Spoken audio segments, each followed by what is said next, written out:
Le bey est le gouverneur turc de Constantine.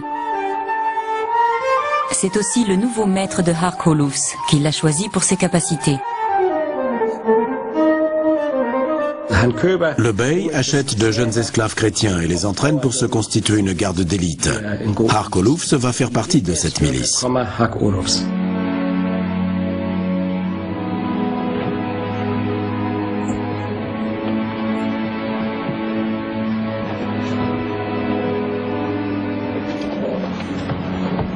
Revenons au Fru Alida qui vient de tomber aux mains des pirates.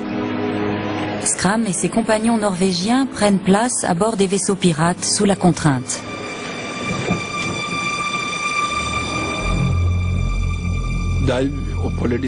Ils vont passer 5 jours à bord. Ce qui se produit à ce moment-là est assez surprenant.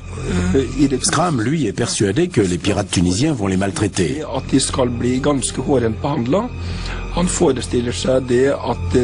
Il s'attend à ce que ses compagnons et lui soient battus. Mais, comme il l'écrit plus tard, ils sont traités par des musulmans bien intentionnés à leur égard et modérés dans leurs actes.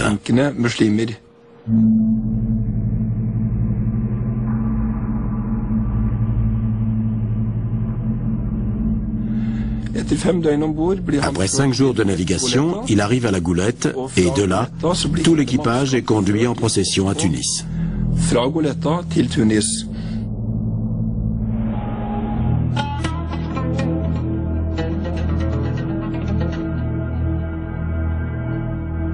À l'époque, Tunis est un marché aux esclaves plus petit qu'Alger. On y trouve malgré tout des captifs issus de toute l'Europe. Skram et les autres marins sont alignés au marché et vendus. Tunis est alors un État esclavagiste qui vit de la traite. On y vend à la fois des esclaves noirs qui arrivent avec les caravanes du Sahara et des chrétiens.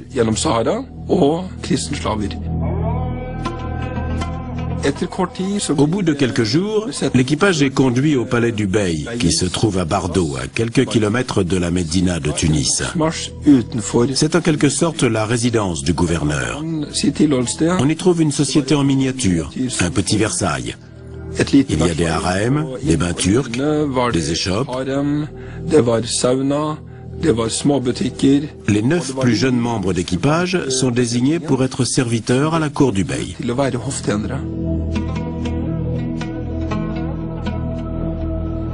Aujourd'hui, le palais du Bardo jouxte la capitale tunisienne. La moitié du bâtiment a été convertie en musée, tandis que l'autre accueille le Parlement tunisien.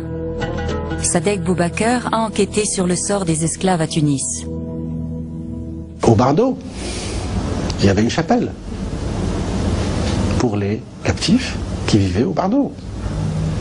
Il y a eu au début du XIXe siècle quelqu'un qui vivait au Bardo et qui était pratiquement ministre des Affaires étrangères. Oui, du bey. Les autres ont été envoyés à Tunis pour y travailler. Ils étaient logés dans des quartiers spéciaux avec des captifs d'autres nationalités. Ils étaient employés à la construction des remparts et devaient charrier des pierres. Leur travail était bien plus pénible. Physiquement, c'était très dur. Ils n'étaient pas habitués au climat, à la chaleur, aux maladies.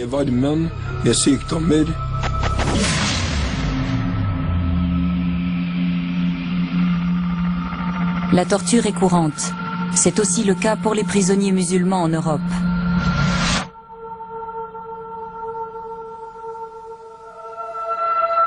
La violence fait partie de l'époque.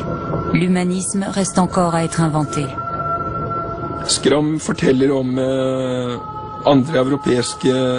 Skram raconte comment d'autres captifs européens ont reçu 300 coups de fouet ou de verge sur la plante des pieds pour des motifs insignifiants. Toute tentative de fuite était punie de mort. Beaucoup d'esclaves ont terriblement souffert.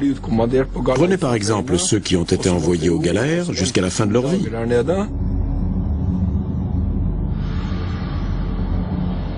Les traces de la présence d'esclaves blancs en Afrique du Nord sont peu nombreuses.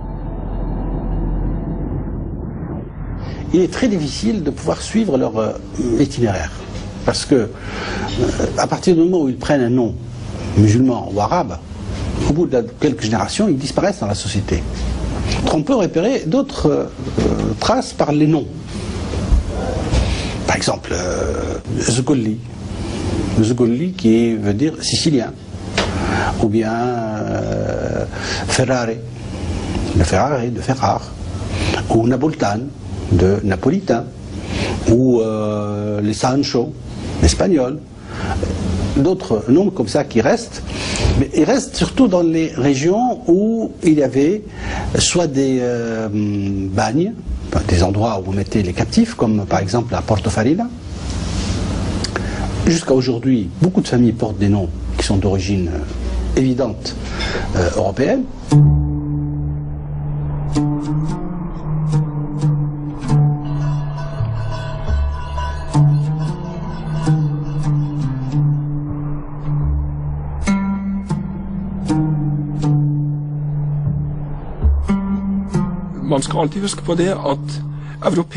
Il faut bien garder à l'esprit que les Européens qui se convertissaient à l'islam, à Tunis et dans le reste de l'Afrique du Nord, vivaient bien mieux en tant que musulmans que les prisonniers musulmans qui s'étaient convertis au christianisme en Europe.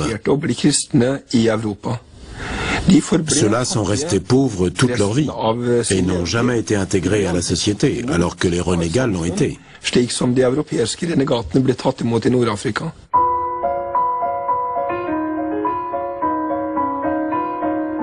Hark Holufs débute comme valet. Mais le jeune Danois apprend vite. Bientôt, il parle le turc, l'arabe et la lingua franca, qui mélange des langues parlées tout autour du bassin méditerranéen. Au bout de 3 ans et demi, il est promu au rang de trésorier et reçoit un lopin de terre, des chameaux, des moutons et même des serviteurs, et ceci en dépit de son statut d'esclave. Hark Holufs est aussi chargé des basses œuvres du bey.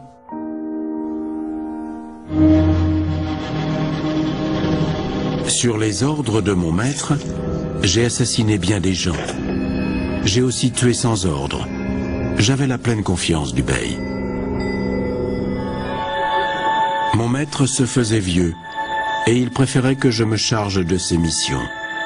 Souvent, lorsqu'il s'allongeait pour la sieste, j'allais accomplir une exécution avant son réveil. Parmi ceux que j'ai tués sur ses ordres, je me souviens particulièrement de 2 maçons. À 2 reprises, mon maître eut l'idée de cacher dans les murs d'une tour une forte somme en ducats. J'avais l'ordre, une fois le maçon payé pour sa peine, de lui rompre le cou au moment où nous redescendions de la tour. Ce que je fis, contraint et forcé, pour préserver ma propre vie.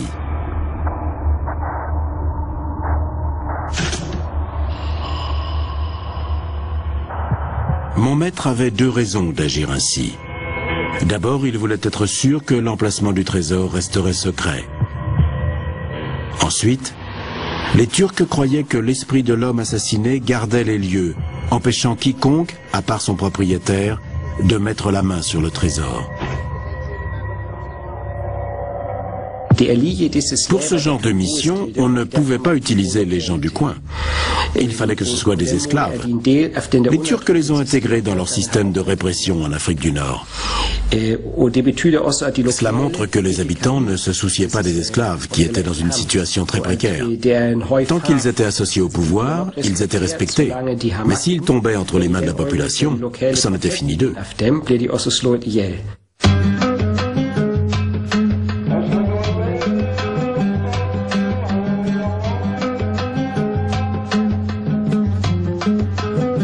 En 1732, Hark Holufs accompagne le bey lors du pèlerinage à la Mecque.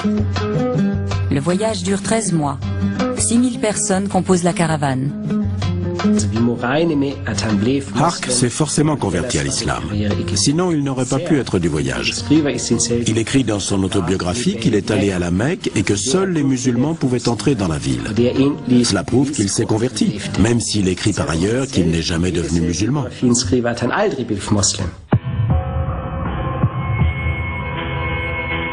1732 est aussi l'année où Hark Holufs est promu Aga Eteira, autrement dit, commandant de la cavalerie.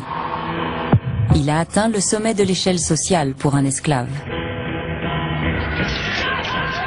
Je pris part un jour à une bataille. L'ennemi opta pour la fuite. Alors que ma troupe poursuivait les fuyards dans un défilé, elle fut prise dans une embuscade. Beaucoup des nôtres tombèrent sous les balles. Mon cheval fut tué sous moi et je fus fait prisonnier. L'un de mes serviteurs, auquel j'étais très attaché, fut poignardé à mort sous mes yeux. Alors que je nous croyais perdus, l'ennemi décida d'épargner 15 d'entre nous, dont moi, dans l'espoir d'obtenir une rançon.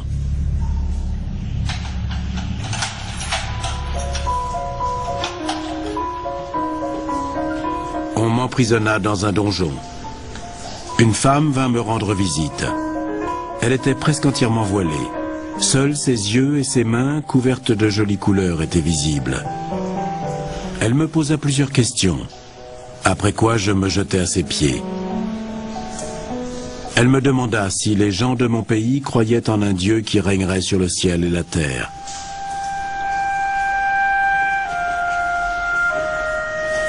Je découvris bientôt que ce n'était pas uniquement la religion chrétienne qui l'intéressait.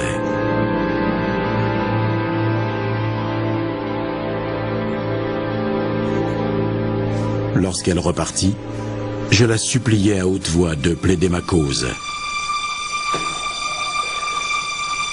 Chut !» répondit-elle, « ne parle pas si fort. » Soudain, je pris peur qu'elle ne regrettât ses bontés.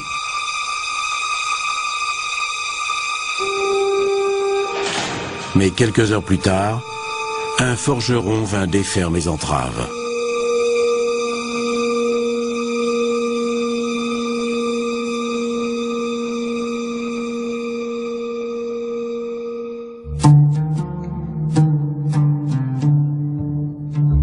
À Tunis, Ali Pacha règne depuis le palais Bardo.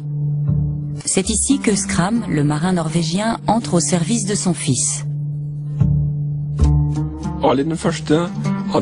Ali avait de nombreuses épouses et des maîtresses, mais il ne s'intéressait pas à l'une d'entre elles, qui du coup a pris un esclave chrétien comme amant.